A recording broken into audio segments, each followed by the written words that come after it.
ՆԱՏՕ-ի անդամ երկրները 2025 թվականին 2024-ի համեմատությամբ պաշտպանական ծախսերն ավելացրել են 20%-ով, հայտարարել է ՆԱՏՕ-ի գլխավոր քարտուղար Մարկ Ռյուտեն դաշինքի գործունեության վերաբերյալ ամենամյա զեկույցում։ Նա նշել է, որ դաշնակիցների ներկայացրած թվերը ցույց են տալիս, որ պաշտպանական ծախսերը հասել կամ անցել են 2014 թվականին սահմանված ՀՆԱ-ի 2% նպատակակետից։ 2025 թվականին ՆԱՏՕ-ի ղեկավարները համաձայնել էին մինչև 2035 թվականը պաշտպանությանը եւ դրա հետ կապված ներդրումներին ուղղել ՀՆԱ-ի 5%-ը, որից 3.5%-ը հիմնական պաշտպանությանը։ Երեք պետություն՝ Լեհաստանը, Լիտվան եւ Լատվիան 2025 թվականին արդեն գերազանցել են 3.5%-ի շեմը։ 2025 թվականին ԱՄՆ-ին բաժին է ընկել դաշինքի պաշտպանական ծախսերի 60%-ը։ Ռյուտեն նաեւ հայտարարել է, որ ՆԱՏՕ-ի համար հիմնական սպառնալիքը շարունակում է մնալ Ռուսաստանը։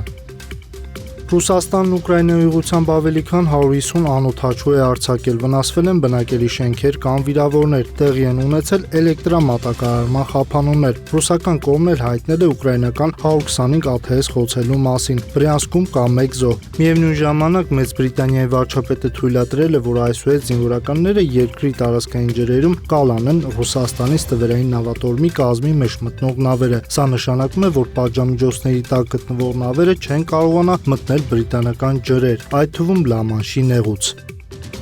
ԱՄՆ-ն Ուկրաինայի անվտանգության երաշխիքների դիմաց պահանջում է, որ Կիևը հրաժարվի Դոնբասից, հայտարարել է նախագահ Վոլոդիմիր Զելենսկին։ Նրա խոսքով, սակայն զորքերի դուրսբերումը կվտանգի ինչպես Ուկրաինայի, այնպես էլ ընդհանուր առմամբ Եվրոպայի անվտանգությունը, քանի որ տարածաշրջանի ամուր պաշտպանական դիրքերը կհանձնվեն Ռուսաստանին։ Զելենսկին հույս է հայտնել, որ ԱՄՆ-ն կհասկանա, որ երկրի արևելյան հատվածը անվտանգության երաշխիքների մաս է կազմում։ Միաժամանակ Զելենսկին հայտնել է, որ ժամանել է Սաուդյան Արաբիա, որտեղ կարևոր հանդիպումներ են սպասվում։ ԱՄՆ պետքարտուղար Մարկո Ռուբիոն ժամանել է Ֆրանսիա, նա կմասնակցի G7-ի արտաքին գործերի նախարարների պաշտոնական նիստերին։ Հանդիպմանը մասնակցում են Մեծ Բրիտանիայի, Ֆրանսիայի, Գերմանիայի, Իտալիայի, Կանադայի, Եվրոպական միության եւ Ճապոնիայի բարձրաստիճան դիվանագետները, ինչպես նաեւ հյուրեր այլ երկրներից, այդ թվում Ուկրաինան։ Մինչև G7-ի մեկնարկը Ռուբիոն պատասխանել է նաեւ լրագրողների հարցերին։ Վերջինս հայտնել է, որ Միացյալ Նահանգներին անդադ խնդրում են օգնել պատերազմներում, եւ ԱՄՆ-ն միշտ էլ դա արել է։ Բայց երբ օգնություններ պետք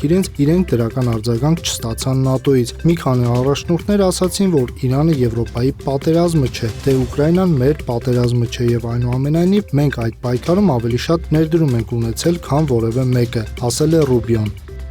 Չնայած սա Իսրայելի պատերազմն է, դրա համար ծանր գին են վճարում նախ մուսուլմանները, ապա ողջ մարդկությունը, հայտարարել է Թուրքիայի նախագահը։ Ռեջեփ Էրդողանի խոսքով Իսրայելի վարչապետ Բենյամին Նեթանյահուի կառավարությունը թիրախավորում է ոչ միայն Իրանը, այլև իրականացնում է Լիբանանն աստիճանաբար օկուպացնելու իր ծրագրերը։ Թուրքիայի նախագահը հավելել է, որ Երուսաղեմի Ալ-Աղսա մզկիթում մուսուլմանների երկրպագության իրավունքը չի կարող յուրացվել, խոչընդոտվել կամ արգելվել։